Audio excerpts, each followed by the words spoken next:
What is going on, everybody? Welcome back in to the show. Jake Shervink here, and I have a special guest tonight. Can't wait. I've been waiting to do this show. We did this a year ago, for those who might remember. But Brandon Angelo is here of Angelo Analysis. He's got plenty of great written stuff on angeloanalysis.com. He's got a mini podcast thing running on kind of individual players. He's doing a lot of great stuff in the space. And I feel like of the people that I'm watching on Twitter and reading online to do the breakdowns, he is one of the best at giving in-depth breakdowns of the players and the skill sets. So, Brendan, it's great to have you back. Truly, Man, I'm excited. I appreciate you, man. It's great. It's great to be back. I'm excited to chopping up about these receivers. Yeah, and it's honestly, I think, a pretty exciting group. I know, last year, right, we went through a lot of Tate, I think, was good, had some things to work on. I think he's progressing, right? I think there was kind of more questions maybe with some of the top guys of are these true upper echelon guys? Your guy that you talked about, I remember last year, Emeka Buka, we spent a lot of time about him.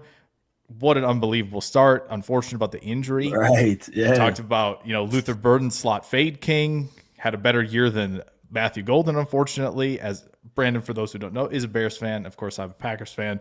That's a tough one to swallow. Also, for those who have followed all throughout draft season, they knew I was a big Loveland guy. Brandon, if you haven't seen that clip, I encourage you to go watch it. I've seen it. I've seen it. Yeah, so that was tough, but it's great to have him, despite being a Chicago Bears fan and taking 2 of 3 from the Packers this year. I knew that I wanted to make sure we got to talk about this crop because I'm really excited about it, and I think maybe before we go in, and I'll let you kind of start with any receiver you want. I think extremely important to look at what all of us are looking at this position because I think it's a position that. Maybe, if you think about a decade ago, it really isn't one of the positions that we were big on the details. It's kind of are you big? Are you physical? Can you be sharp enough as a player? Perfect. You're an X. And then the speedy guys were the Zs. And I just feel like player types and kind of where we're at as a league have kind of changed. And also, I think the amount of in-depth look at all of, the body movement and the skills with that. So I feel like a lot of that has changed and I think gotten a lot better. But you can go as deep and as in-depth as you want to talk about what you look for. But, the floor is yours. Yeah, for sure. I think the first one, in terms of being a deal breaker, I mean, can they get open and make plays in high leverage situations? That's such a big one, right? 3rd, 4th down, late in games, right? Have to have it, situational football. That's a really big deal when you're talking about the position and where it's trending, right? We're trending kind of down in terms of personnel. 12 personnel is 12 and 13 is becoming more impactful than 11 is, right? So we're seeing that at a much higher rate in the league. So you're only getting 2 receivers in the field at one time most of the time. So I think it's so important. When the air is thin, can they show up? Right? Can they make plays in the balls in the air? Can they break an extra tackle and get the first down? Can they also active blockers, right? I mean, that's a huge part of it as well. Just being overall a cornerstone of an offense is really impactful. So for me, biggest thing I think is the high leverage stuff, right? Can they show up when the game's in the line?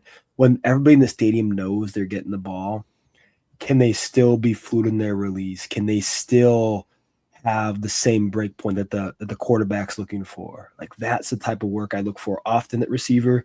And then, can they win at all 3 levels, right? I mean, it's a 3-level game. You look at the best receivers in the NFL right now, and Jamar Chase and Justin Jefferson and Jackson Smith, Nick Jigba and CeeDee Lamb, Devontae Smith, AJ Brown, all these cats, they can all win on all 3 levels of the field and win in multiple different ways. So that's a really big item when you're looking at the versatility of receiver, because a lot of times we kind of bog guys down of, okay, this is a vertical X receiver.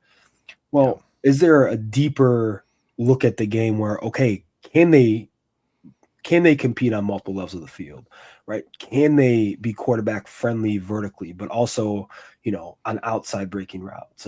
Can they make plays in the red zone? Can they make plays after the catch? So those are some of the things that I look at pretty often at the position.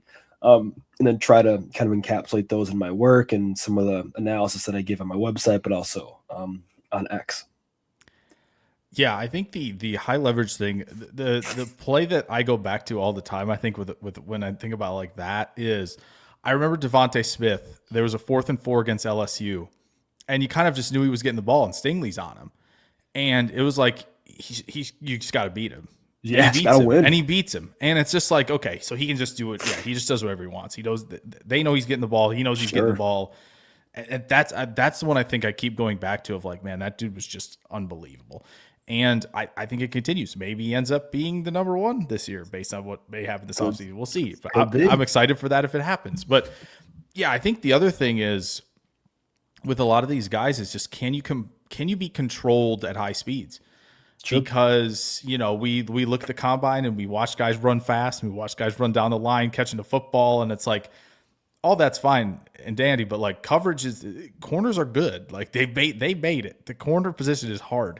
And so if they can cover you, if they are in the hip pocket a lot, can you be composed when you're setting things up with like a stair step or, the rocker steps? Can you be composed, on the vertical plane working back to the ball? Like I think there are so many guys where you watch them run just curls comebacks and there's just so many steps at the top. Yeah, it's way too sloppy. And for it's sure. just they're displacing too many yards. There's too many steps, all of that. And if they're not controlled at high speeds, it's just they're letting people back into the play no matter what, whether it be on the vertical or horizontal stuff too. sure. And the other thing is, I think can you read what's going on defensively? Are you looking at the leverage of your defender right off the snap? Right. I think the best example of that I can go back to of like thinking, man, not in a negative, unfortunately in a negative connotation is I remember Treylon Burks in Cowboy Stadium with Arkansas. There's a defender leveraged to the outside, right? And I think he thinks he has free access because he thinks he's faster than the DB. And so he doesn't stem at him. He doesn't step to him. He just starts running straight across the field. Defenders closes on it immediately, and there's no window to throw it. And like the pass gets broken up. And so like guys who aren't able to kind of set up defenders as well, right? And move defenders and create their own windows. That's also going to be a major issue, right? So like those things I think are also big things, right? How composed are you at the catch point too? How composed are you with the ball in your hands? Like a lot of there's processing that goes into it and just control at high speeds that it's a precision game, extremely precision game. So For sure. 100%. Yeah, the biggest thing is too, I love that you alluded to it. You have to know what the defense is doing, right? You have to know what coverage you're facing, and you have to have an understanding of how the defensive back is going to play, or defensive backs, right? I mean, if you're a number one receiver in the NFL, you're going to get shaded over the top a ton, right? So you got to understand what you need to do to get open, especially if you're the primary target on that play, for sure. yeah, understanding for sure. And it is a great comment, understanding the why of a role in a play. Yeah, 100%. And that comes to with, if there's an alert for a certain coverage on top of it, right? For Like sure. because if the QB knows what the alert is and what your route looks like versus, if they rotate to a different coverage, you also need to know because you could be in the wrong spot. That's another route spacing, another important thing that I don't think people think about, where there were some examples of guys who, they're trying, you're the vertical route, but you stem to the inside, not the outside. And your receiver in the slot they're going to draw defenders closer together. And, if you don't space it properly, you not only might not be open, but your buddy at receiver might not be open either because of what you did that you weren't supposed to do in a certain play. So like I think there are examples of that all over the place too. And guys who I think learned it. And so there is development, of course, with these guys. And I think no evaluation is necessarily done, but there is a lot of stuff. I think when the guys are different, but they've already got the high level stuff, right? Like you already see it. Obviously, Devontae Smith's a great example that I brought up before of like he had all the high level stuff already. And I think, he wasn't the popular wide receiver one, but Malik Neighbors had a lot of it pretty early of just playing in control at ludicrous speeds. Right. And so when you have guys who are, they know that they understand the process, they understand, what they're looking for against defenses, what release is going to work, how to be adaptable, like all of that stuff. It's like when you see guys who are just kind of in flow state, just running every route in the book, it's like it is some of it, is like yeah, his floor is already high. The ceiling's even higher just because of like what he has put together already in college. Whereas other guys, obviously, physically, right? Wow, look at all this athletic talent. Can we refine it within the route break? Can we refine it with the hands against contact, right at the line of scrimmage? Can we refine? So there is, of course, some development, but very often there are guys where you just you see the technical struggles that just kind of show up, and it's not even necessarily just at the line of scrimmage. I know you and Matt Walbot have had lots of great conversations about guys at the catch point and what the technique looks like there that could be a problem, right? Sure. So, and I think there's a guy that we might get to that does that a little bit that I've seen you guys talk about. So I'm excited to get to that. So yeah, let's dive in. And do you have any final notes? Anything else that we missed? That was a good encapsulation for sure. All right. Awesome. So I'll let you talk about, wherever you want to go. I think a great start to way is just the consensus top 3 guys right now are, and I think any order of Makai Lemon from USC, Carnell, Tate, Ohio State, and Jordyn, Tyson, Arizona State. If you want to say who's your wide receiver 1, and then we'll dive in and go from there, or all right, yeah, who's the top guy for you right now? For me, I have Lemon. It's here goes this. Like I think in terms of like tiers, like the way I kind of do it's like just a normal like out of 100 points, right? I give like bonuses if things are like over 90th percentile. For me, I have all 3 of those guys with the 90 plus grade. So those guys are all tight, guys who are wide receiver 1s to potential like cornerstones of organizations. So like this is not like, your massive drop off between a guy and not at 95 and a guy like at 70. No, these guys are all really, really close. I think the difference with Lemon is just his ability to show up, and we alluded to it before, in high leverage situations. But also, too, he's just so combative and so durable. Like, he took the hardest hits of any receiver in this class, and maybe some of the hardest ones I've seen on tape in the last 5 to 7 years of doing this, just getting back up and playing at the same speed the next play. Like, there's some really good tape in terms of just how consistent he is down the down as a ball carrier, as a ball winner. His route running is really good from the slot. But like all 3 of these guys, if you're looking at like the statistical ceiling, I think for Lemon it's like a Cooper Kupp. For Carnell, Tate, we're looking like a Jordy Nelson type. And then with Jordyn, Tyson, like Allen Robinson II. Like those are all 3 of those guys at their peak are all like all pro caliber receivers. And that's kind of the way I look at it from like an archetypical standpoint. Like these 3 guys have all pro type ceilings, like the 3 like historical, ladder comparisons, so to speak. So I think all 3 of those guys are fantastic. With Tate, it's really the vertical stuff, right? Just everything is super deliberate as a route runner at 6'3", extremely fluid, the best boundary receiver in this cycle for sure, one of the best I've ever evaluated. Just the ability to extend at the catch point, get his feet in, and everything, the timing, the fluidity, just how crisp that part of his game is really high end and blue chip. Not a great after catch runner, but doesn't really need to be. I think his route running is really good, especially for a taller receiver. You see sometimes taller receivers at the stem kind of struggle out of the break point at times because you're moving longer limbs in space, a little more difficult in terms of orientation. But his orientation is really, really sound, and so you're not worried about moving him inside and out because everything is going to be on time, crisp. And that's a really big part of his game. I think his catch point stuff and his ability to be just quarterback friendly at all 3 levels stands out. And that's a big part of his game, just outpathing the DB, but also to separating late in routes in order to make a play on the ball. That stuff is really, really good. Blue chip, high end part of his game. And he's another one too, like all 3 of these guys are wide receiver 1s in the NFL offense. Jordyn Tyson, the last out of these 3, I think he's the riskiest. And it's not because he's not a talented guy. The injury history is really intriguing. But you look at a guy like him, he's had, multi-ligament knee. So that's 3 surgeries essentially, right?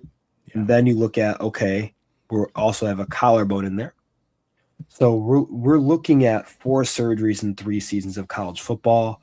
That's a lot. And then you look at this past year, he had the hamstring injury, grade 2, hasn't healed yet Yeah. for him to do any on-field work. Like, it would be one thing if he didn't just run the 40, Yeah. but we're talking about just interviews, right? Not even being able to run routes and do a little bit of testing. He just did bench, which he actually crushed. But that's the stuff that's difficult with him. It's a difficult eval because, like Allen Robinson II, it's like a what if? Like, what if they stay healthy? And when Allen Robinson had the ACL before that, oh man, he had like what, a 1,600-yard season in Jacksonville, like something absurd. And when he came to the Bears, he was still really good, like still a wide receiver 1, but the explosiveness and that nature of his game kind of just got zapped a bit. And with Tyson, obviously his ACL plus came a little younger, so that's better for long-term prognosis. But there's still some of that what if in that regard. From an actual play standpoint, his superpower is in-air athleticism, right? His in-air athletic traits, his ability to contort and make these superhuman plays in the air. That's what his big thing is. And he does a great job at that. Blue chip, top shelf. In terms of those traits, I have him like a 99th percentile inner athlete, which is one of the traits I grade. And he's fantastic there. A little inconsistent in contested catch situations. That's the one thing that's difficult. And more so across the middle of the field when he's working more horizontally. Vertically, he's fairly good. It's just there's not a lot of combative DB play in the Pac-12. Well, yeah. And so that's a difficult part too. When you go to some of the games as well, go to the Utah game if you're watching Jordyn Tyson to see how he does with combative defensive backs. And he kind of struggles sometimes. When you're physical with him from the snap, that can be a difficult part for him. And not that he's poor at that. He has the physical traits, the strength, and the quickness to be able to combat press coverage. It's just that's not always a consistent part of Tyson's game that he has to grow into. He has requisite quickness and break point ability at his size to be a wide receiver 1. But again, I think it's the consistency that I come back to in circle in every facet of his game that isn't as clean as a Tate or a Lemon. Similar ceilings for all 3 of those guys, but I think the consistency is a little bit worse than your Tate and your Lemon. Yeah, I think so. Yeah, for Makai Lemon, it's just man. I mean, the quicks one, the everything like head fake wise, and just everything that sells. It's just the route salesman in him is super effective, right? And especially from the slot, where you're going to get off coverage, right? There's not a lot of teams that are going to be pressing in the slot very much, except for Notre Dame, which I'll get to that. That's some good stuff. That Iowa game again, just a nightmare. He's got guys turning around because he maintains shoulder plane really well too, which is another thing that, we talked about that with Tate last year, right? Of like he's telling you when he's breaking and he's telling you when he's going downfield, and with Lemon, it's really, really strong there of just like not tipping his hand really, and then he's dragging you to places he wants you to be because he knows where he's going and so yeah, just Illinois, there's a good rep of him, head shoulders to the inside, swat through the contact, 2-3 steps in the break, and he's out of there, and we're out there catching. He's wide open by miles. He's it's maybe not the sharpest one against Iowa, but he kind of gets in that little weave motion, but he's got the defender turned around, and it's just outrageous. Just attacking cool, leverage, just getting defenders like looking absolutely silly. It's really outrageous. And yeah, I mean, for a guy who, again, he's not small necessarily, right? Like especially in this day and age, right? You look at the Garrett Wilsons, the McConkeys, the Olaves, right? Those type of players. Right. He's not small, and so like the way he fights though, like someone who's 6'3", 205 or 6, something like that at the catch point of just for sure. he fought against Illinois, which was tough to watch on multiple occasions, where he's just battling through guys. And the other thing is he attacks it so composed. He's never, Waldman would say, he's never late to a window, right? It doesn't feel like ever, where he's attacking out front, and he is going to make sure he's there first. And it's just the high points so controlled. That play against Michigan is just unbelievable stuff from him. Just surviving that contact is really good. And as you said, after the catch, like, he does, I think, a better job probably than anyone. Well, there's a guy from Indiana maybe who may be threatening him there, but just the footwork to set things up, right? Like, there are just times where he's catching screens and he's got the footwork adjusted to attack back inside because guys are rushing out to him. And it's impossible for me to see that and go, I've just watched JSN do this. I just watched him do this transitions, against the Rams. The receiver to ball carrier transitions are really, really good, man. I mean, that's actually the first thing I noticed about his game, was just watching that, because he played a lot of long line of scrimmage in terms of his targets, because last year at USC in particular, and he gained so many hidden yards just on transitioning better than the defense did. And it's such an impactful trait that really you see the only high-end NFL receivers, that's what they do, especially in the screen game. It's less about breaking tackles and setting up guys and making guys miss in open space. It's how do you go from receiving the ball to ball carrier? Like, what's that transition like? And a lot of hidden yards are gained in that capacity. And he does as good a job as anyone I have seen out of college in that singular area. And I think that's such a huge trait, because he's going to go into a receiver room wherever he goes. He's going to get all and soak up all of those targets because of how good he is in that area, 100%. I'm just imagining him in a Cohen offense where they just throw screens all the time of, like, man, he would just be outrageous in an offense like that. But yeah, it's just the footwork, as I mentioned, you said that transition, he accelerates pretty darn quickly for a guy who I don't think is like overly explosive necessarily. It doesn't maybe have that third, fourth gear that some of these guys do, but it doesn't matter if you can get to second gear in a blink of an eye. It doesn't really matter, right? Sure. Whether you're over the middle of the field, whether you're catching the screen game, like all of that, it's just that transition is, as you said, it's so quick that, it does make other guys look like they're standing still. And it makes, I think it on Sundays, it will put teams on notice of, like, hey, once he has the ball, you need to be rallying like nobody's business to him, because otherwise he's going to pick up 8 while we're lollygagging, especially the safeties, right? Like, if safeties aren't, if you're not clamping down, like, he will get 8 yards once he's got the ball. Like, it is insane for him. And I think, like, maybe, and again, he didn't really have to do a whole lot of it, but, like, I think maybe what separates him from JSM for me a little bit is just, like, maybe varying up the release. He went to the split a ton, and he didn't do a whole lot after that until Notre Dame walked down Leonard Moore into the slot and played. Leonard Moore might be a top 5 pick next year. It looks that way. 3 pick next year. Right, exactly. He in a class that's going to have Jeremiah Smith and these QBs and all that. Smith might be the 2 best players in next year's class. And then there's like Stewart and Simmons and guys. There's a lot of guys next year. Class. And even still, that was the thing of, like, oh man, I think people kind of found out too. They're like, man, who's this guy locking up Makai? Oh wait, this guy's an All-American and he's a freak. This is the best quarter in the nation. Like, he's an absolute and freaking dude.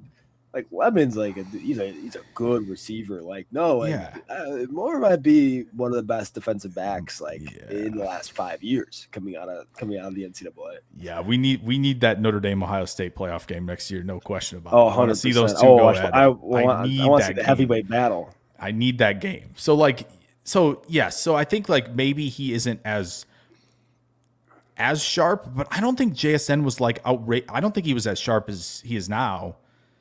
No, I think when he was a prospect. And Lemon's got some room here to run, I think, a little bit in terms of that. And even still, though, in that game, there were a couple moments where he kind of lured him to sleep, and then broke out that shuffle release with the swipe.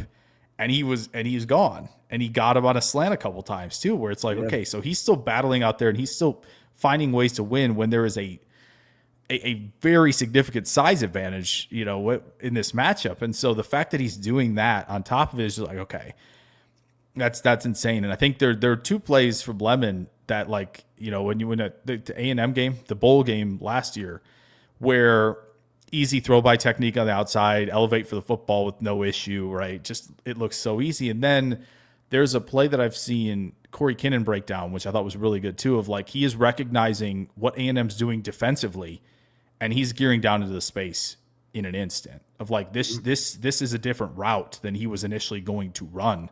Right. And he found the space immediately. And that's another great thing about him. He can find that space, the zone triangles, all that stuff. He is just, there really isn't, again, the hole in the game, of course, is something we've talked about with other prospects in the past of like, is he only going to play slot? And then for some guys, does it matter, right? For JSN, it mattered till it didn't. For St. Brown, it hasn't mattered because they just run the offense through him, right? And that's the best. That's the thing that, and that's the new age. Is like, look, like the best player on your offense is going to have the offense run through them, and what they do best is what's magnified, right? Like St. Brown is a perfect example, and former USC guy. He doesn't have to play outside because the offense can just run through him wherever he's at in the field. It doesn't really matter. And obviously it took until JSN's third year because they didn't have the quarterback play, but B, like, the offensive infrastructure wasn't as sound. Yeah. So now you go from good to great in terms of infrastructure. It's like, oh, okay, we can just do whatever we want on the field with this guy, and he can play every role possible, and we're just going to get the ball in his hands. And that's, I think, what's going to happen to Lemon, because you can give him the ball in so many different ways, and he's going to be open. Yeah. And you alluded to it as well. Like, his feel for zone openings and closures is really high end for this level at the NCAA, and I think that's obviously a great transition point to be a very high end zone beater in the NFL. So, it's a huge boon to his stock coming in the league. Yeah, and I think the success against zone, I think, is more important as people are, I think, finding out, right? You're looking at guys who are doing a great job putting out yards per route run against zone coverage, and like how well that's translating relative to man coverage, because in college you can hoop, right? And I know we're going to get to Tyson, who I think does hoop on occasions, right? He hoops, and that works, right? And that works at the collegiate level because you can shake guys, and you can be open immediately, and that's great. Whereas I think, the NFL, some of these guys find out, like, no, there's a structure of like when we want this to be open, right? But there's a time and a place for when we want this to be there. And so the zone guys, I feel like, have a greater understanding of, okay, linebacker's dropping to this depth, I'm curling in right behind him, or all the stuff at managing your route based on where defenders at, where what coverage it is, and just how many steps you're getting to. Like, I feel like those guys, we're seeing more and more of like, oh yeah, that's success. That's translating because they know where route depths need to be. They know where defenders are going to be. They know how to react to certain coverages. And so but also, of course, being sharp and hooping against one-on-one coverage, still a great thing to have in the bag. But you're going to, as we've seen now, you're going to face a lot more rotations into different coverages, right? Teams are disguising stuff. So you have to have a really good handle on like middle field close. What am I running? Am I breaking this? Am I running this vertical? And then it's like, oh, it's rotating it too high. Oops, I need to flatten this out. Like, having that processing speed and reaction skill, I think, is really important. And I don't think Lemon's going to have any problems. With that for sure. Coming into the league. He has a plan. He's a plan for just about everything. And you had a good point when, you're talking about man versus zone. I think in college you see a lot more man coverage. Like, it's so much, it's very, I think schematically too, you're going to see less complex defenses in the NCAA, but also less complex offenses because you're getting these NIL portal kids, and you're installing something when they get there in April, May, June sometimes. Yeah. And it's like, we run this. Yes. Like, we have 8 weeks to get this shit right. Yeah. And that's it. Like, we don't have a long time. We don't have 2-3 years for you to learn this system, and then you can do it perfectly. No, like, we have 8 weeks until we play.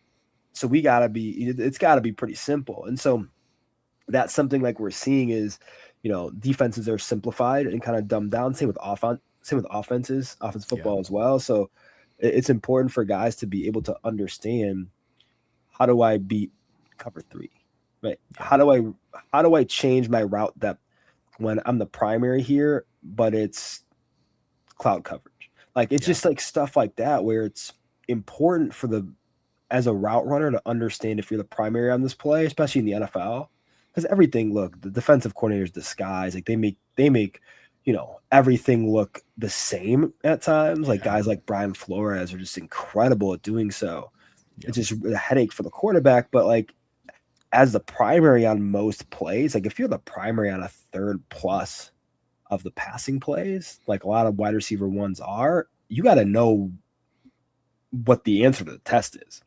Yeah. And that's a really big part of playing the position at the NFL level. Yes, there's a physical component to playing receiver. For sure. But a lot of it now, especially with how good defenses get at disguising different items, you got to have the answer to the test. And that's a huge one when we talk about the mental, the cognitive part of playing receiver. That's becoming even more important than the physical is, because you need to know what to do when you're the primary on a play. And let's say you're expecting man, but oh my gosh, shit, you're getting cover 2. And how do you change your route depth? How do you, still give a window to the quarterback? Because it's not as simple as, oh, okay, yeah, you got to dig. Well, oh, okay, well, if you're going to see the safety crashing down and he's going to try to drop under you, how do you change that? How do you change the depth of your route? Like things like that, to where it's just, you have to be able to think on the fly. And I think Lemon's not going to have a problem doing that. No, I don't, and I didn't even think about this honestly, but Todd Monken does have a pretty good screen game in his bag of tricks as well. So again, I don't think they're going to do this. I don't think they're going to. I think there's like a pretty good handle of where the Browns are going to go. But man, if they did that at 6, like I think maybe just hope at 24, go get them. Like I think they don't have this player in their building right now. No, they don't. Kind of they have the Hooper, right? They kind of have the Hooper right now of like, he kind of, beats to his own drum sometimes. And like, we need, they got the Michael Beasley of the NFL. That's what they got. There you go. Yeah. Like he just, so they do need this player. And obviously people are linking him to the Rams, which I don't think is a very fair thing to do. That's disgusting. And I might have to restart the draft if the Rams were to land this player. But it'd be cool. It would be insane. Just imagining, battles against Seattle with Devontae, Puka, and Lemon is kind of outrageous. So yeah, Carnell Tate, another one where I think you mentioned it. Like everything looks just kind of just outrageously smooth. Where it's like even at the catch point, just like the adjustment that sometimes that he makes and like just the high points and all the stuff. It looks like he's done 10,000 of them. Where it's just like he knows where the ball is, he knows where I need to be. Just the control by the sideline, like feel for where it just the body control in terms of just feel for where like everything is. Right. It just feels like it's in a state where he looks like a 10-year vet. And it's, I kind of mentioned at the top of like being controlled at high speeds, right? It's in terms of the weight drop for like, the curls comebacks for him and even the outbreakers of like, it just looks really, really buttoned up. And even with the, he throws those jab steps in, when he's working vertical. And that's just got to be a nightmare as well with a guy that big, that fast, that he can shake you as well with a simple jab step, and you can get turned around. You bite to the outside, and it's just he's back on he's back on his vertical track at high speeds just instantly. That stuff's got to scare you. Once he gets into the league, you're going to see that and go, man. That's the play speed stuff too with him, right? It's like we talk about, he might not be the fastest guy in the world, but like that's more important than being fast in a straight line. Is like he can get back on his vertical track like that, but also too like he makes that look the same, and he breaks that off, 10-yard out, and you're freaking, you're thinking he's gonna be passing you by down the field, and he throws you by, and that's an easy completion. So that's stuff he has in spades. And I like how you mentioned the jab step, because he loves that vertically, because it's actually really interesting, because you think of why he's a great accelerator, his top end speed is not good. Yeah. And he knows that. So he has a bag of tricks to to kind of give a DB a tell. Crazy. And then, okay, great. I can do so much out of that. Like, right. He can break in, break out. He can stop. He can use it. You can use it as basically an abbreviated stutter go. He does that a lot, which is really cool. But yeah, it's just really unique because you mentioned it, man. He's so fluid, in control all the time. Like, dude, just such a smooth operator at every part of his route. There's nothing he does that's not good to great at that level. And I think he's gonna. I mean, he's gonna translate easily into any offense as an outside receiver. I'd like to see him being bumped inside too, just because I think he'd be a nightmare with a two-way go. Obviously, didn't do that often at all at Ohio State. He was outside a lot.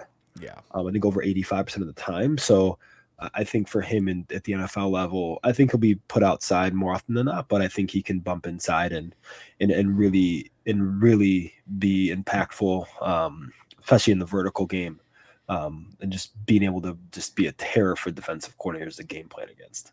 Yeah, and I think the other thing is like as you kind of see it when he's got those jab steps, and he stays light on his feet too, and it's still controlled. Like I think you see a lot of guys when they do the split release or anything off of that split, right? They add another jab in there, right, for extra footwork to like freeze guys or give something else, give somebody something else to look at.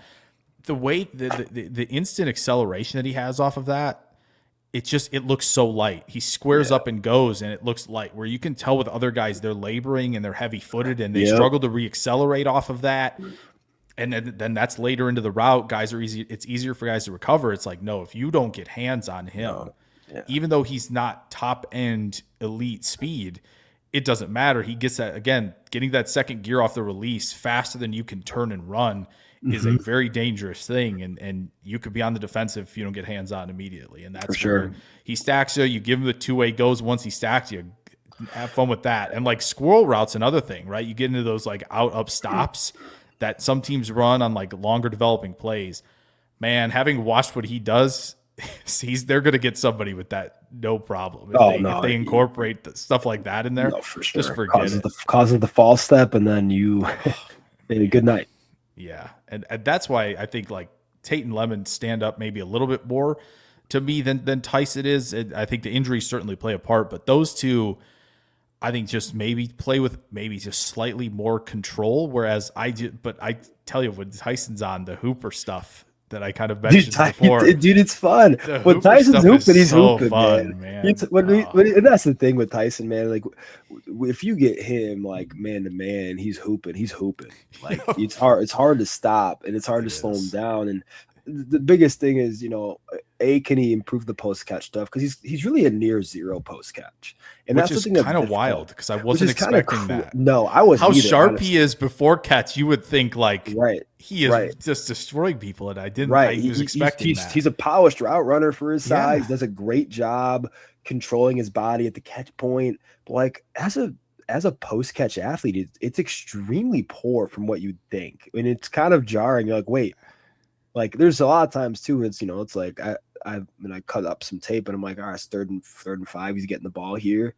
And it's like, wait, why is it 4th and 2? Like he didn't get this first down. Like and that's kind of the difficult part of his evaluation is like that stuff likely isn't getting better. And that's the tough part, right? It's like, is he gonna get those first level targets? Because what ends up happening is you don't get them if you're not efficient with them in the NFL. Right. Like that's just, like the easies, like the gimmies. And that's the tough part is like, like they'll give that to some other guy, but like he can still beat you in a lot of ways. But like that is one that was a little surprising to me that he didn't really have in his arsenal. Yeah, especially because I think there are times where he's trying to do maybe a little too much sometimes with the ball in the hands, right? Where he's like, he sees a group of defenders and he's like, I'm going to do this and this and this. Again, like you're hooping, and you're like, all right, how do I split the 3 defenders? I'm going to add this in there. They're never going to see this coming type of thing. And it's like, no, just there are times where easy, get north-south and we'll go get the next one and get to the next play, right? Or as you said, get the fresh set of downs. And it is really jarred because, as you said, you got to make those count. And with guys who are winning the slant routes and the quick stuff like that, you often see some of the top end guys, right? They're either trying to split the defender coming downhill, and they're able to kind of, again, gain a little bit through that. Even if they get contacted and brought down, that's maybe extra yard or two. Or, guys who do a great job with the quick stuff. You get those quick outs where they're, kind of spraying and getting to the boundary. They have a great feel of where the corner is. And so they know, first man got him out of the way, and I'll be able to pick up, 5-7 more yards. And it just doesn't feel like he does that. And so, yeah, that was really just a very surprising thing. But a couple things that I had a Tyson pre-catch, though, man, like changing speeds, very tempo. That's the Hooper stuff. That's the lull you to sleep, stand up a little bit, right? Hop step into some of this, shuffle release into some of this, but it has no business being this sharp. And he does that to attack vertically too, right? He'll kind of break it down at low speeds and then accelerate really quickly. And now he's one downfield, and that's where, as you said, you get to that in-air stuff where he's going to get a lot of those opportunities for sure because he's stacked, because he's put guys on his back hip or 2 yards behind him, and he's able to contort and make plays. And so that type of stuff I think is good. And I thought it got a lot better. From 24 to 25. It felt a little more under control, right? He felt like it wasn't. I felt like that as well. Yeah, I think as he got more removed from the knee, the multi-ligament, like I feel like he got more comfortable in the air. And I think just like his skill set is really good. And again, like you can't go wrong with any of these guys. Like I just think Tyson, and you alluded to it as well, like he has more warts and more question marks than the other two. But again, like these are still, for me, like I'm grading all these guys 90 plus. So like that means you are either a wide receiver one in the NFL offense or your potential cornerstone player throughout the league. Like these are like really good prospects, and you can't really miss with either of the three guys for sure.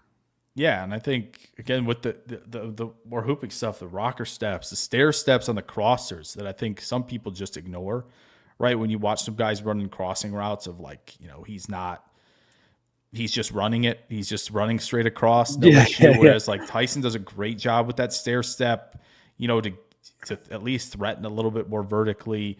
The drive steps are good.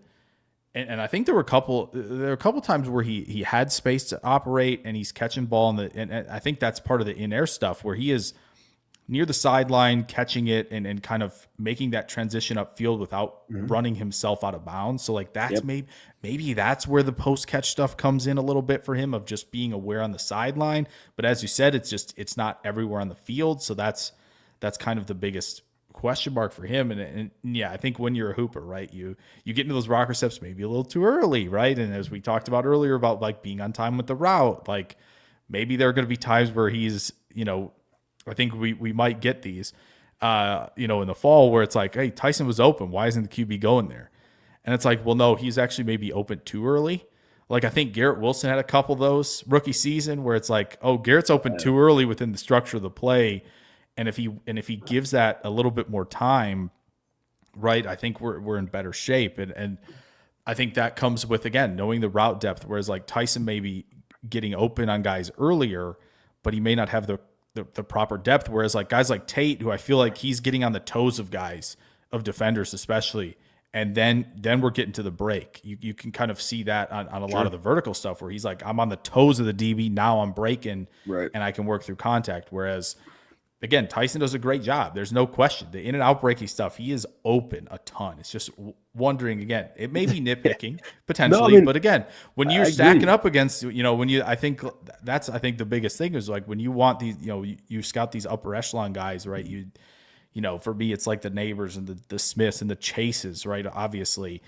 And so you want to see, if you're going to be up there with them, which I think, again, coming into the year, seeing him make these improvements immediately, like, okay, maybe he might be up there. And then, so again, it might be a little bit of nitpicking, but like, still, I think as sharp as he is in two phases, especially, and probably, again, two levels of the field, probably the two most important ones potentially, right? In terms of this era of generating the explosive plays, like he's in really good company there. Yeah, agreed. Okay. Well, we talked a lot about the top three for sure, which I think was warranted.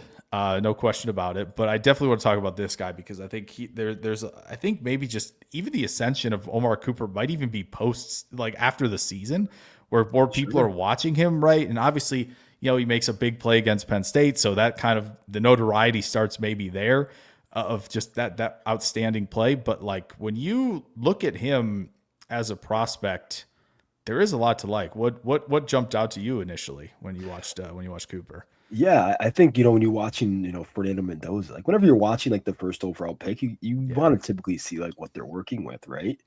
And Cooper Jr. really stood out because the post catch stuff was super high end, and not just like the flashy plays where he breaks two tackles and it's all fun and games, 20 yards down the field. Right. But like in a similar fashion to Makai Lemon, where like he's so good at transitioning to a ball carrier after the catch. And so many hidden yards like that. And just his ability to fight through contact and just how reliable he is on the first level as a ball carrier. Really big deal because it's an RPO system in Indiana, right? So you're getting him the ball at around the line of scrimmage on a bunch of his targets. He played, over 80% of the snaps in the slot.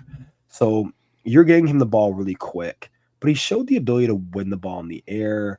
Not as consistent as your Lemon, right? A step down, but honestly, like I thought he was super similar to Chicago Bear DJ Moore. Well, now Buffalo Bill. Like I thought those two guys, like that, to me, those might be the two closest comparable players at the receiver position. Just in terms of how they win, their ability as a ball carrier, like prime DJ Moore. I think, if you're a Buffalo Bills fan, like, I'm sorry, I think DJ Moore is getting out of his prime, but prime DJ Moore, go back and watch DJ Moore and Justin Fields, right? Like, I think that's kind of what you can be getting with an Omar Cooper Jr. type player, not a super crisp route runner, but understands route running. Those are two different things, right? DJ Moore understands route running, but isn't the most crisp. I think Cooper Jr.'s effort levels that's where those two are a little bit different. Cooper Jr. is a super, super high effort player. DJ Moore kind of picks and chooses, right? Which is, I'm a Bears fan, so I can, very Tennessee Volunteer-esque.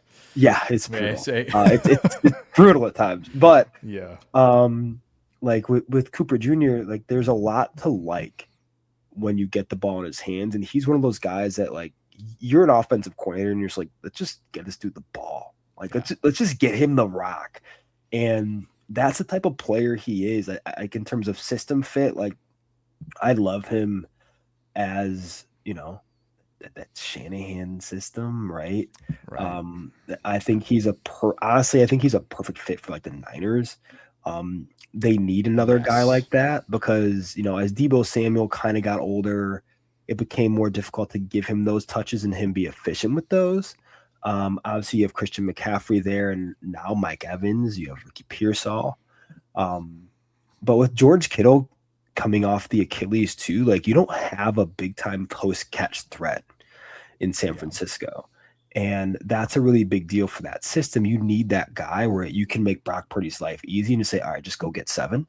And that's Cooper Jr.'s game. And I think he can ascend into being obviously a more proficient route runner. Obviously, he wasn't asked to do a ton at Indiana because of just how effective Mendoza was at reading the RPO and B, just, him and Elijah Surratt had a great connection. So like a lot of the outbreakers and stuff were just free access essentially.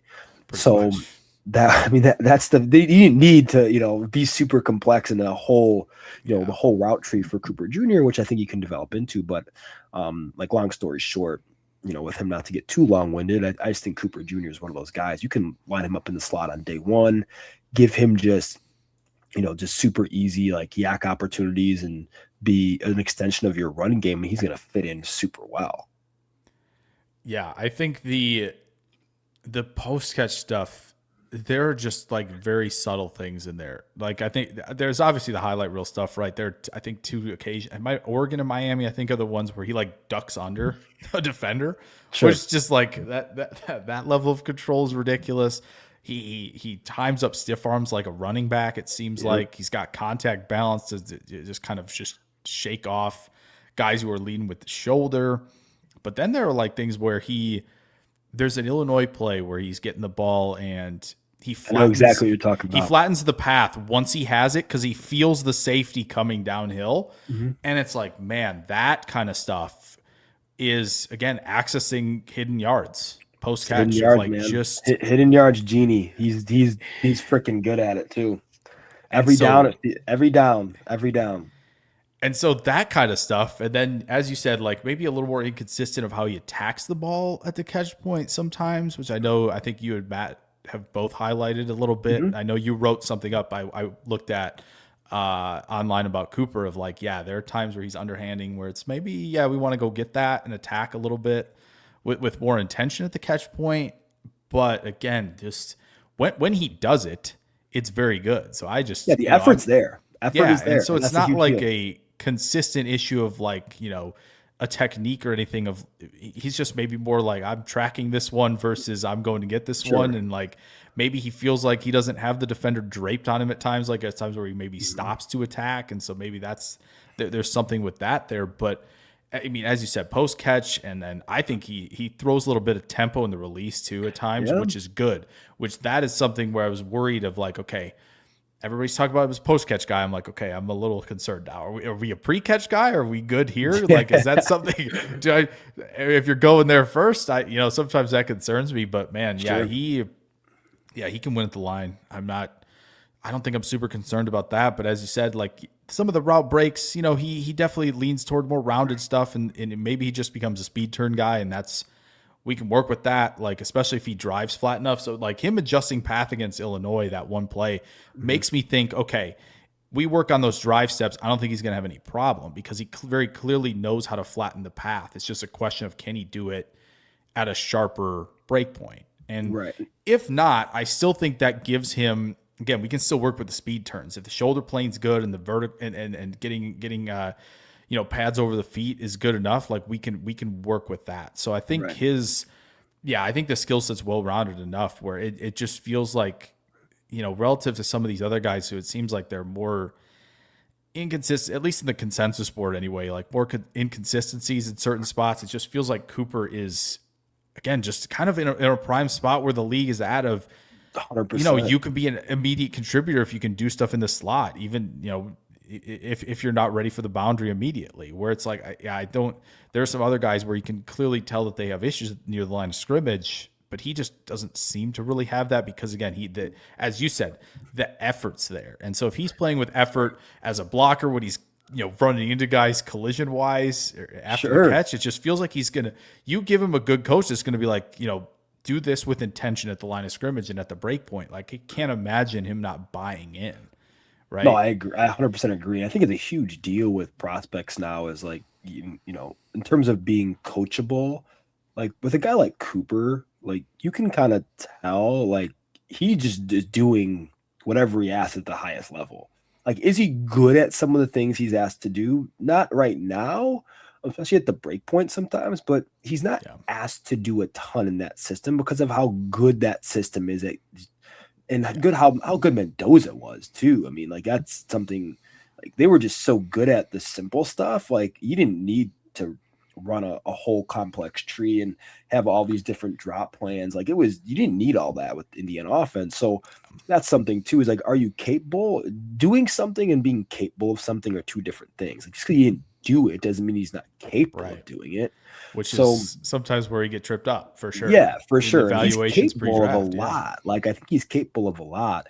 And I don't think he's just a post-catch guy. I think, like you alluded to, like there's some good stuff with his footwork at the line of scrimmage and being able to work open on two-way goes. So I think he can definitely, benefit from some like higher level, like route coaching in terms of just the tree expanding there a little bit. Just because he didn't do a lot of that in Indiana, but I think he's going to be someone on day one. You're like, we need to get the ball in this guy's hands. Like he's an energy giver. Yeah. Like that's the thing too. And I talked about this. Gosh, I remember it's freaking 2019. Like with Dave Montgomery. Like it's like just you want to get him the ball because like he's somewhere everybody just stands up on the bench because he's just even if it's a 2-yard run, he's just trying to freaking level guys. Like, and it's a really important thing. Like having like someone in the receiver room that can kind of set the temperature, so to speak.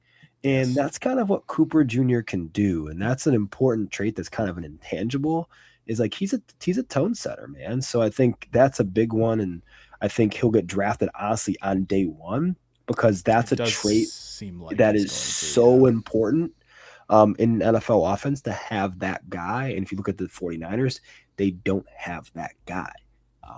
And so they hope Mike Evans is that guy. It may not be. That might be more 7 or 8 games. Unfortunately, the way he's at his age, good. It's a good 8 games. It will be very good. But yeah, because man, I feel for Pearsall not being healthy, but they definitely they have a chance to do it, I would. I just don't know if I don't know if they're going to the way we're trending and the way Pierce is getting $29 million a year. Teams are like, no, I need that budget guy. Here we go. And so, unfortunately, a trade didn't go through, and the team backed out. Otherwise, at 14, I was like, I mean, there are worse things you can do at 14. Vegas to go get a guy that already has familiarity with your QB, and my goodness, a group of 4 of Mendoza, Genty, Bowers, Coopers would have been really cool. And it's a shame we're not going to see that. Yeah, you could do way worse. Sure. Is Cooper your 4th guy, or is somebody else ahead of him right now? Yeah, right now I think he's my 4th guy. I think after him, it's like it gets a little bit trickier because I would agree. Capital comes into play and potential role because that's the thing that's you get into a point in the draft where teams are like, I can't pass up on the value. Is the fit great? Meh. But I don't want other teams to get this guy because of value.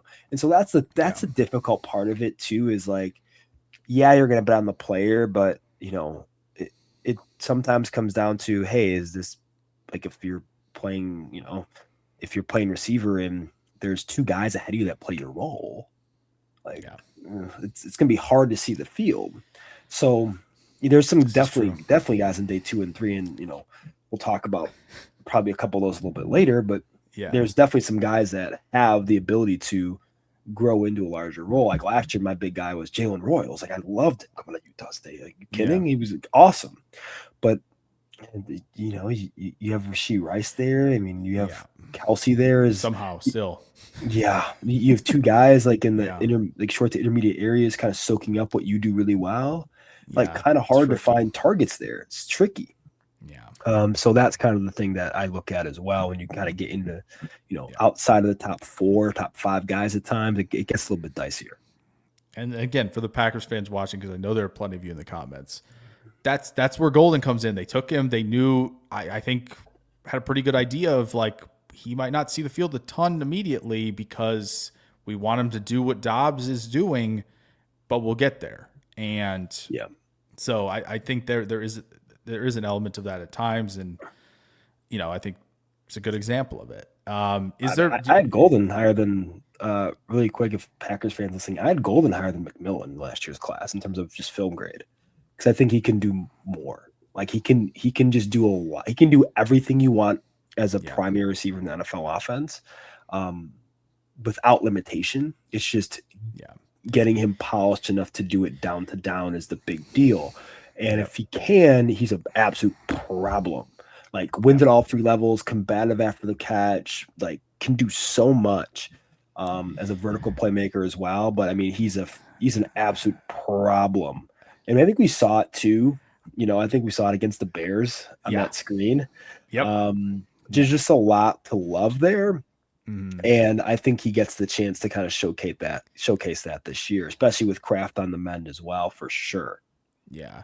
Yeah, I think the positive developments you saw late in the season against like Denver and in that playoff game should get you excited about him. It was very clear that I think the learning curve for him was maybe sharper than he expected. I think there are definitely times with the route spacing that you could tell, and there is a play that I can't wait to show in his rookie review where Tucker Kraft is telling him where to line up. So there is there is some of that, and the learning curve happens, and that's why, you know, very often with these guys, we're talking a year later about like, all right, who's the year 2 breakouts at receiver? And even again, JSN took 2 seasons. I know he had 3 different offensive coordinators, so that's a whole other thing. He had thing. Waldron year 1 too. That was bad. He had Waldron, and then I don't know what Grubb was doing with. I felt like the vertical Grubb offense also wasn't good either. Yeah, and so Kubiak got him to go vertical when the guy who has a vertical passing offense couldn't. Anyway, so again, for sure. There's just a lot of things that happen with coordinators, and just again the learning curve as well. Where I think Golden's still in a position. You saw it, the outbreakers at the end, and then that play after the catch, like, and he caught everything also, which I think is extremely important too. Where he caught everything his way. No, true 3-level guy. I mean, he just needs the reps, and that's the thing is you got to bank reps at the NFL level. Big deal. He'll be all right. Okay, we had 3 more on the list, and then kind of an underrated guy. Is there anybody you want to talk about next?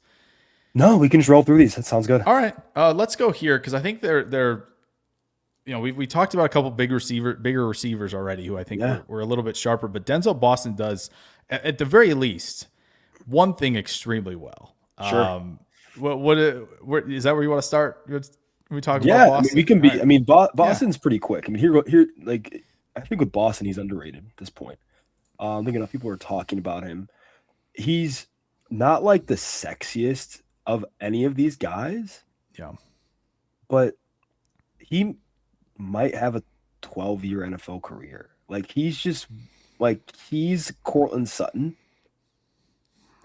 Pretty much. I mean, that's kind of in terms of like the statistical archetype, like that is kind of where you would see him is he's going to be too steady at the catch point and too reliable in the low red zone to take off the field.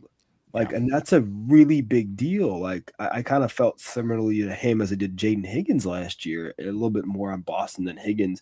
But obviously, Higgins went to, you know, probably one of the worst spots possible to like actually went with his teammate too. And it's like, man, why are we drafting all these guys? I know, right? Like to actually receive those targets because with Nico Collins there. But no, I mean, I think with Boston, you love the catch point stuff, just so in control, uses his frame at such a high level.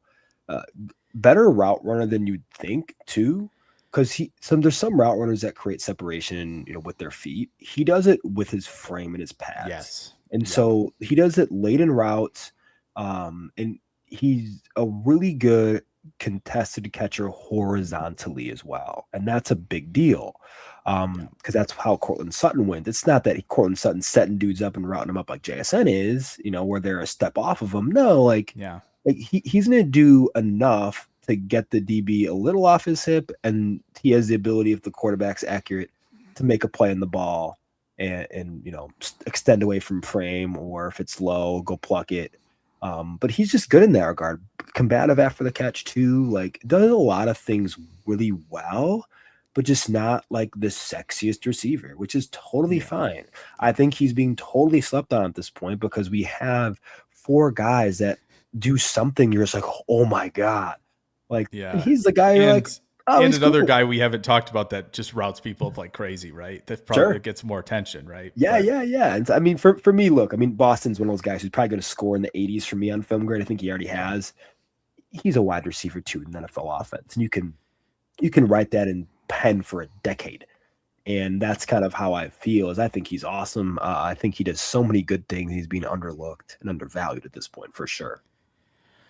Yeah, I should have thought of Higgins as a good one because it's not that I'm not like higher on guys like that, but I know like I have to get away from like I like this archetype of player of like get open with the footwork, man, and then I'm just watching guys not do that, and I'm like I don't like this guy. It's just not my flavor, right? No.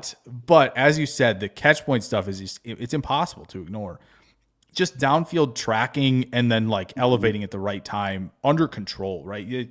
I know we maybe glossed over a little bit when we talked about Tyson because there was so much to talk about, But there are guys who, when you watch them at the catch point, they're retreating, their body's in a bad position when they're going up to attack, like all that stuff where they're out of control, where it's like, no, this guy just jumps up straight. He's rebounding basketball.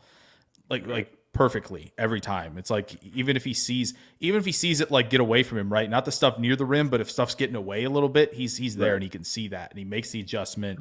Obviously, I think he might even be best because he doesn't have like that extra gear to me, right? Where it's just like he doesn't run, he's not going to run away. Play speed's pretty average, and T. Higgins is a good comparable because T. Higgins is about as average as it gets. I mean, he had probably one of the worst 10-yard splits in honestly in combine receiver history, like in the 1/6. If you're in the 1/6s, like that's the edge not rushers good. are beating you at this point, which is not great. We don't want that. But here goes this, like with that archetype of player, it doesn't really matter because they're not winning in that capacity anyways. Yeah. So it's a moot point. Like you're just basically double counting it. It's like people being like, oh man, Keenan Allen ran slow. Doesn't matter. He doesn't try to beat you at speed. If he did and he sucked at it, that's a totally different deal, right? Like I'll be honest, I'd rather my receiver run 4.6 and run 4.2. There's never been a single receiver who's ran 4.2 who's had 1,000 yards in the NFL. Not a single one of them. Hopefully we're changing that this year with Golden. But, but again, that was super weird. That was super weird because, like, that was surprising as heck because it's like, he didn't run that fast. Like, that's weird. Dude, like, I don't see him. I wish he just slowed down. I wish he just quit. I was 35 yards. I remember that because I was like talking to my buddy. I'm like, oh yeah, like he's probably gonna run the 4.4s. I mean, he's fast, but not like I got in film too. Like I'm like, oh man, he's fast, but like he's not like running away from people fast. And he ran 4.2. I'm like, there is no freaking way. But this is the thing. Just trains his butt off. Apparently, this is the thing too. I say this all the time about the 40. Like, and there are places across this country that are so good at preparing these guys. XPE is one of them. Les Spellman's another. Those two camps do an incredible job of getting someone to ace that test in like 10 weeks time. It's like getting an ACT tutor. Yeah. Like, but here goes this. That's the thing is people understand, like you pay like 25, your agent pays 25 grand or whatever, 30 grand, whatever it is to get training by these, upper echelon world-class coaches. Yeah. And it matters. Like it is, you're trying to, like you're paying top dollar to these men and women to be like, hey, I need to prepare for this test because if I pass this test, I'm a multimillionaire and my family has wealth for the rest of my being. Yeah. And that's a humongous deal that people do not take into account. It's not as simple as, okay, Matthew Golden, line up and run as fast as you can. It is so intricate. There's so much data you extrapolate and go through. The technology we have nowadays to help prepare these guys for the 40 is absurd. Yeah. And the people who have access to this technology and the ability to actually utilize it in a high level capacity is really integral. So you are talking about guys who are running fast, not just because they're capable, because they're being coached to do so in a test that lasts 4.5 seconds. Hopefully 4.2 something seconds, right? Exactly. Because that makes you a whole heck of a lot of money, and that is a really, really big deal. Yeah, for sure. And so, do I wish that Golden would have pulled up a little bit? Yeah, probably. But run 4.35, Matthew Golden, then your chances of being a 1,000-yard receiver go way up. Oh, yeah, but that'll be fun to hopefully be the first guy to do that. But as you said, like with Boston, it's not the speed, it's the. And I think he even does this. Like, again, I don't think, it's hard because I'm like, when I write down stuff immediately of the notes, I'm like writing the footwork down. And so it's just not fair where it's like, he's just a heavier footed guy. Like you watch him versus Tate even, he's just got heavier feet. But if he can use his hands, right, and use the frame, right, and lean into defenders, right, and there's a Michigan rep where he throws a guy by him.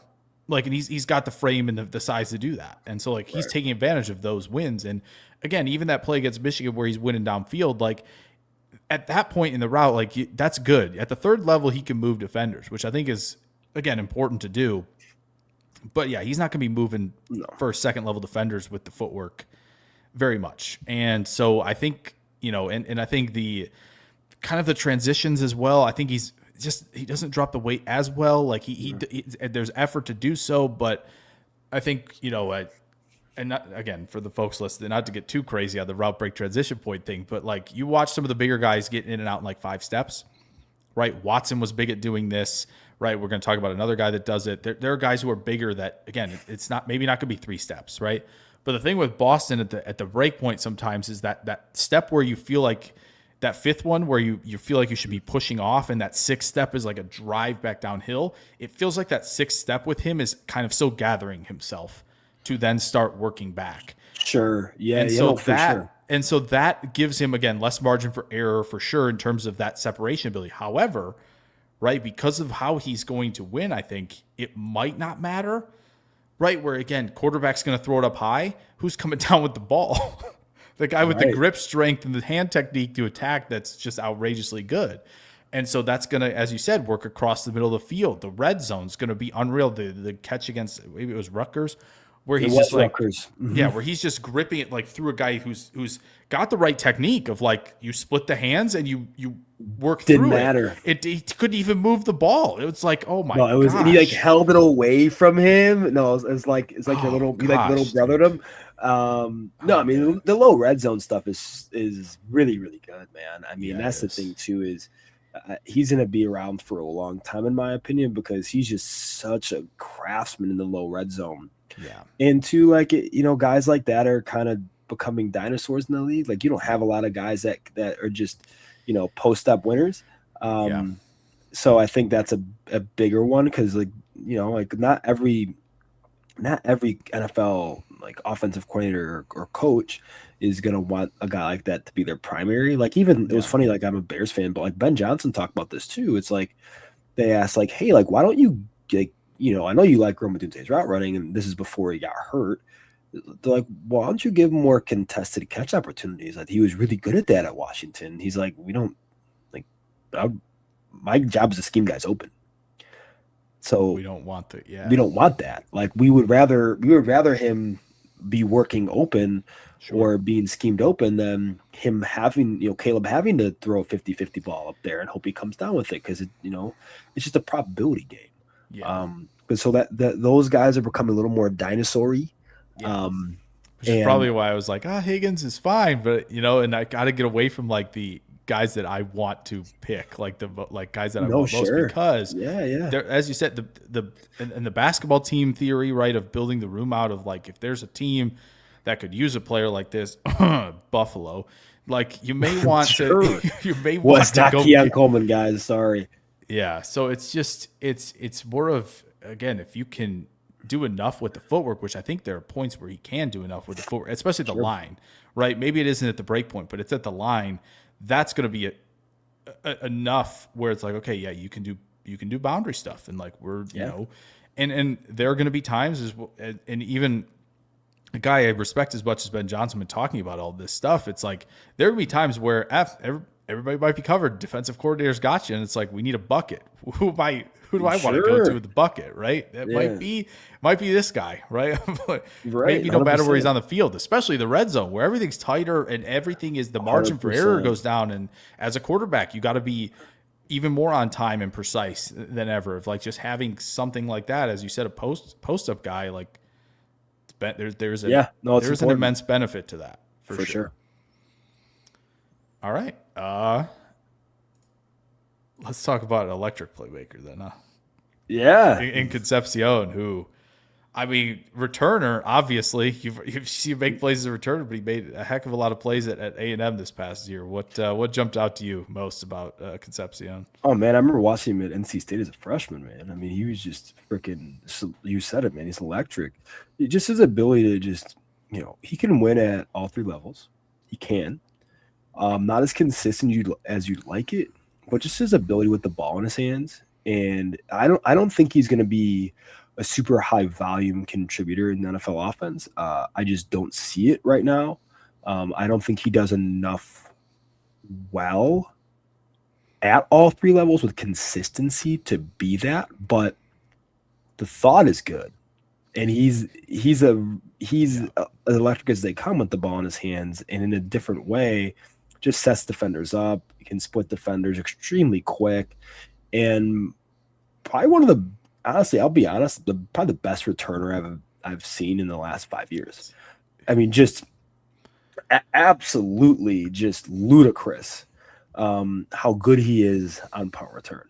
And that's going to be something too where, NFL evaluators and GMs look at, and he's going to have such a value there that like you don't want to give him too many offensive snaps because you're like, oh man, like this guy's a super, super impactful.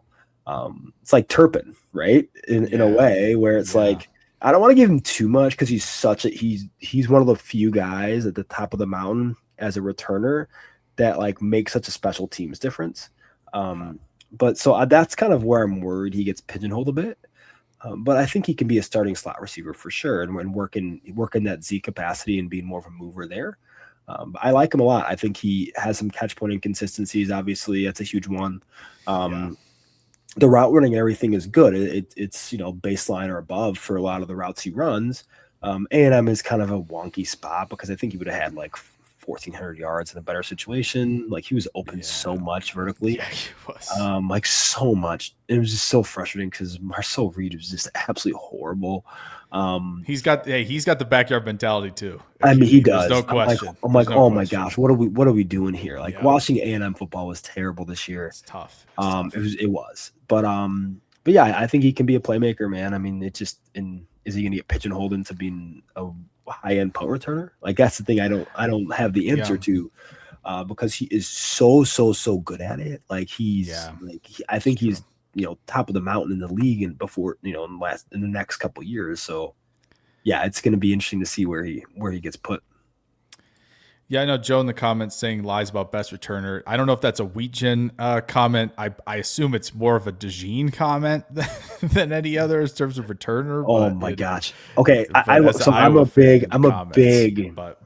Big Ten guy. Yeah, returning punts in the Big Ten is a little different than returning punts in the SEC. It's fair. The level, the caliber of the special teamer is a little bit higher in the SEC in terms of athleticism and all that stuff. So, but I think Cooper DeJean was pretty freaking cool to watch though at Iowa. Being a Midwest guy, I could, I like Cooper DeJean. Yeah, as a fan of a team that was mocked Cooper DeJean a lot, and then for it not to happen, it's tough. It's tough, especially for a team that needs a returner. And has for a long time. Special teams has not been a strong suit.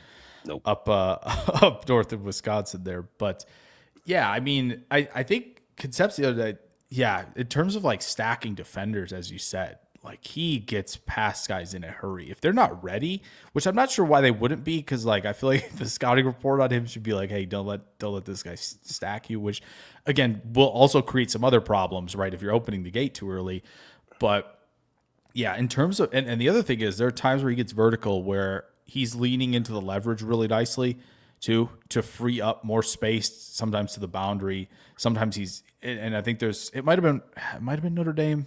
I'm trying to remember where he did kind of what Puka did in the NFC Championship game, where stem to the inside and then have to work back outside to stack to get space. And he did a really good job of that. And again, he's leaning into, he is leaning into defenders at the top. There are times where he's pushing guys over because he's doing it and he snaps the route off. Like the lean and snap ability is good. And some of the drive steps are really good over the middle of the field, like with the in-breaker stuff. Whereas I feel like he could be another guy where if you condense the formation in a Shanahan offense and let him run the in-breakers, he's probably going to be in pretty good shape. Except for maybe when the ball gets there, which we could talk about as well. But man, sure, yeah. I mean, like I think he's explosive enough curvilinearly too, where it's not like he needs to be a straight line guy. It's kind of like kind of the Coopers and stuff and guys we've kind of talked about and we've talked about with a lot of guys in the past too, and we've done this of guys who just they maintain speed, not just straight in a straight line, but in a curved line too, and so he can do a lot of that But again, he's kind of falls into that bucket a little bit of guy who beats a lot of man coverage and does so at a high level of like, he starts to get into that Hooper category of like, okay, Are you in the right spot against zone coverage? Sometimes not exactly where we want you to be. And so that again, might be kind of a poking a hole in the profile a little bit in terms of on time stuff because again, even when Notre Dame tried to man him up, he was extremely tough to cover. And I wrote that really at the top. He's really good in man, like really abrupt, like can get open really quick. And he just uncovers like in a blink. And so that's the huge deal with him is he going to get in a system where he can flourish there and, take the short to intermediate stuff and just, be a scare tactic in a way. And that's a big deal for his game. You want to talk about the catch point? I think we maybe should. Maybe a little bit. It's not. I mean, you can listen. Just listen to Matt Wallman talk about it. That's true. He can probably say it a lot more eloquently than I. But it's not good at times. His drop rate's pretty high.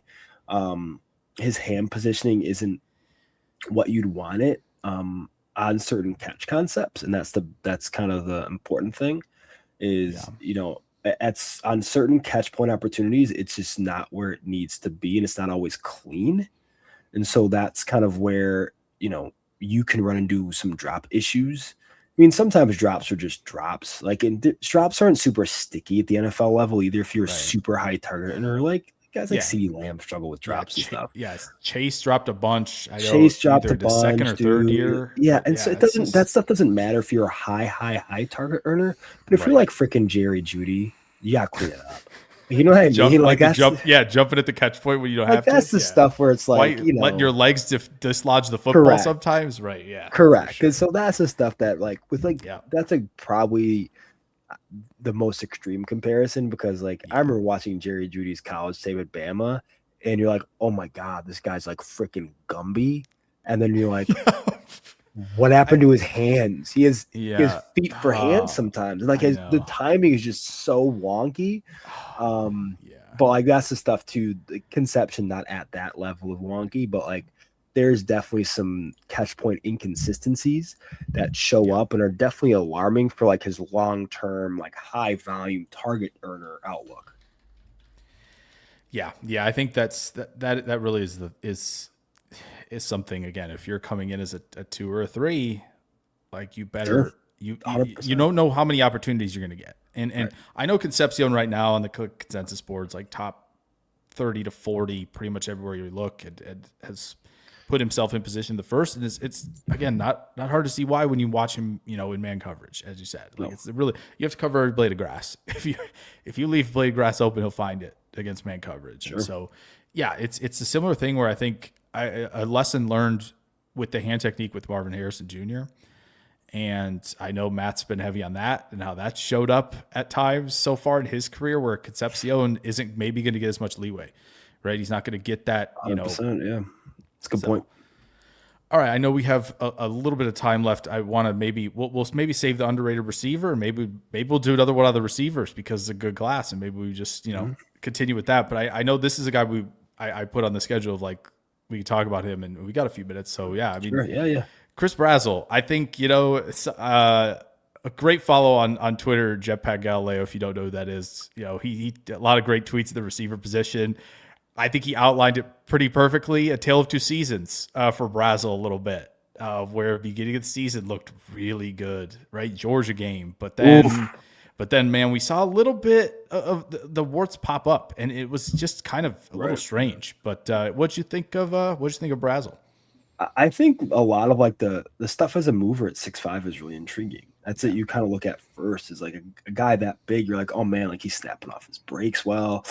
His break plant separate stuff is great. His plant and separate for his height is very high end, high caliber work. Yeah. It's just it's kind of like every other Tennessee receiver that I look at in terms of you want more and you just don't know what that more is sometimes. And you're just kind of searching for it. And you're like, why is this guy not better in the NFL? Yeah. I have to with every Tennessee receiver. I can remember Jalen Hyatt. Right? Yeah. Did he win the Biletnikoff? I believe he did. Yes, that's right.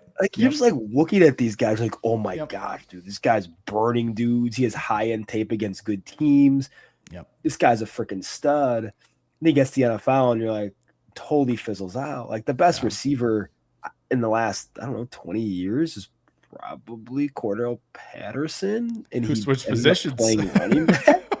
Look, seriously, like you There's look something at it, going like on, man. There's Bayless something going Jones on. Jr. I Oh, mean, jeez. and I mean, you That's have a like tough guys one. like that, but oh God, who else went? Oh, Juwan Jennings. He might be like Yes, statistically the best. I that's think the probably closest right. with Yeah. statistically closest to 1,000 yards. And he went to a Shanahan system, which Yep, certainly can help. yep, Yeah. yep. And I think a lot of it's just I don't know. It's just one of those things where it's with Brazzell. I think he has the ability, but also too, Yeah. you look at it from obviously the historical comparables to Tennessee receivers is not It's good. true. Also, as well, like how many 6'5" receivers are primary receivers in the NFL? How many? Yeah. None. Not one, I don't And think. again, yeah, and Mike it's Evans is probably the one closest, but different yeah. stylistic archetype and frame wise, like that's a totally different player. So Yeah. it's kind of interesting to see like what happens with those guys. But like when you look at Brazzell, you're like, okay, great. Like he had a great early season. Then in his last 4 games, he didn't have 100 yards. He didn't have a game with over 7 receptions. Like scored like 1 touchdown. Like that's the thing that's a little frustrating is like if you're a primary receiver, like his last 5 games, it's like 5 yards, 66 yards, 138, 68, 65, 51, 91. And it's like your best games against, Kentucky, which is fine, but like you go and you can't show up with consistency against good teams later in the year, and that kind of gives you pause. And I don't think their quarterback play was actually that bad. Like No, I thought it was all right. I thought it was better than I was anticipating. Yeah. But it's just one of those where you don't know because I think he's definitely a day 2 guy. It's just how is a team going to deploy a guy like that? Like you're not deploying very many 6'5" gazelles. It is. And the catch point stuff is a little inconsistent too. He's not great after the catch. That's a big thing. Yeah. So it's just tough because you have the size that's very just not a archetype that's a heavy volume deployer in the NFL. Yeah. And you have the Tennessee curse of when was the last time they had a 1,000-yard receiver? I think it was like 25, 30 years ago. So it's like it's just tough to see, hey, is this the guy to do that? And I don't think so. I think right now I've graded him at like 71 or 70. Okay. So it's like tertiary contributor, can develop into more, but I think there's a lot of upside, but there's also the downsides to basin with a prospect like that for sure. Yeah, definitely a very wide range of outcomes player. It's hard. I think I've learned I honestly, I don't know if I have learned my lesson because I haven't loved many of the Tennessee guys anyway, when they've come out, but it is like the sharp movement skills, the counters with the hands at the break point when the coverage is tighter and stuff like that. And you said the high and flash of the catch point. There's just moments where you just go, man, this guy should have it. And like goal line whip routes and just the things that, like, again, when Packer fans were like, man, well, of course Christian Watson isn't sharp at the break point because he's taller. And then I'm pointing both hands at guys like Brazzell and Brian Thomas, who are bigger guys who are doing it. But then it's just, again, I think if he wasn't, and again, I don't know if they're asking him to do this, right, where they're like completely like they're like walking off the line of scrimmage type of thing. Yes, they are. They are. And so like to me, I would honestly, I don't know if I would get benched doing this, but I'd be working different release moves against corners so that when I'm going, setting them up. When I'm going and I'm part of this play, I'm ready. I'm adaptable. I can strategize against these guys. And it's just like he doesn't get those opportunities. And then when he has them, it's like no wonder he's not able to counter some of what he's facing because of what he has showed guys already. And so like I just kind of wish some of these guys, I'm probably going to fall for it because I just, again, 6'5" guy has break point stuff like that. I'm probably falling for it again, folks. So get ready. If your team drafted him, I like him, you'll probably be disappointed. I but again, like guys like that, like the upside is, like Brian Thomas Jr., Christian Watson-esque. Like that's where it's just like not too, maybe not a primary. It's the downside also of a Brian Thomas Jr. of Yeah. hey, if you don't get into a system and quarterback that is level 3 heavy, Yeah. you are going to not be a high end producer. Like And Brian Thomas Jr. is a good example, right? We saw the Mac Jones, yeah. saw Trevor Lawrence. Trevor Lawrence, level 1, level 2, good fit in Cohen system, not a heavy level 3 player in terms of how he schemes up guys. And so Yeah. Brian Thomas Jr., heavy level 3 player, not as proficient in terms of basically getting and garnering a lot of level 2, level 1 targets. He doesn't uncover that quick, Yeah. can have some stem issues, but is so good on the third level, like Right. so good. But that's Yeah. just not a part of Trevor Lawrence what he does physically, and also too like Liam Cohen's offense. So that's the tough part is you have to really get with the perfect combination of quarterback and coach in order to do that consistently, right? I think you're talking Christian Watson, Brian Thomas Jr. I think statistically it might be very, Robbie Anderson-esque, Not bad. Yeah. where you can have some spike seasons where you're climbing up to 850 plus yards sometimes.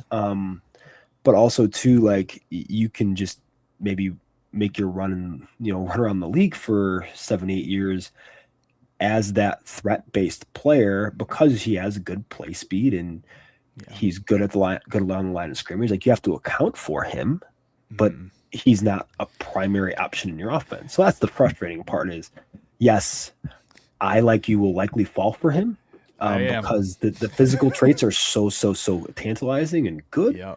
But it statistically will be like more than likely a Robbie Anderson than anything, which is a really good one. Good and frustrating at the same time. Yeah. All right. I know we're about at time, so I want to make sure if you want to plug all your stuff really quick before we get out of here. Again, for the people commenting and watching, appreciate it. If you got that thumbs up, hit that on the way out. I think we're going to do this again. But yeah, let the people know really quick at the end, just where to find you, what you're working on, all that stuff. Yeah, absolutely, Jake. First, appreciate you for having me on. I'll definitely come back. We could do this a lot more. That'd be awesome. Yeah, so I'll have me back whenever, man. And typically, like you can find me on X. I post a lot of my stuff on there. If you don't like subscribing to stuff, I just post all my free stuff there. But if you're like, hey, you know what, like this guy's work, go subscribe on Angelo Analysis. Have a lot of my in-depth stuff in there. I have what's called the Classroom on there, which is a lot of film evaluations of prospects of their individual traits. So that's where it's a little different, where, I talk about, Carnell Tate's type of route work. I talk about Omar Cooper Jr.'s, ability and acumen as a ball carrier, things of that nature, where we're going a little more in depth on the individual trait, showing clips, being able to talk through that, how it translates to the NFL level. And then I do rookie guides. I'm a big dynasty nerd too. So, I'll do a lot of that come draft season, and then we'll keep chopping up prospects, and then have a podcast with Matt Waldman that we do every other week, and then I have my own podcast on the clock, just some short snippets of NFL prospects and just kind of getting rolling as we enter draft season here. Yeah, and for those watching still right now, two of those, the Twitter handle and AngeloNelson.com are in the description. I'm going to put the rest of that there as well.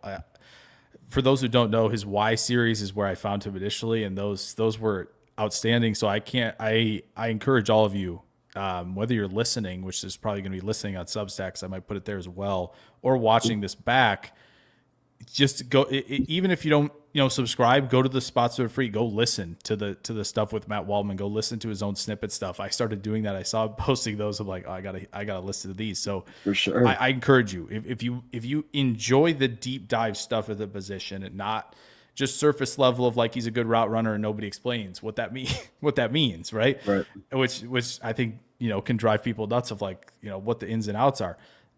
Perfect resource. So all of those will be down there. And yeah, so thanks all for watching. I know we didn't get to a lot of comments, but this was kind of going to be more structured than some of those. Hopefully you got something out of it. But we will hopefully be back maybe once or twice. We'll see. There's a lot of other receivers we could talk about. For sure. Another one from the Indiana Hoosiers, who I know a lot of people are excited about. A guy from Georgia State. We might put that on the docket hopefully very soon. So stick with it here and follow us both at other spots, because again, lots of good stuff there. So appreciate y'all for watching and listening, and have a good rest of your Wednesday.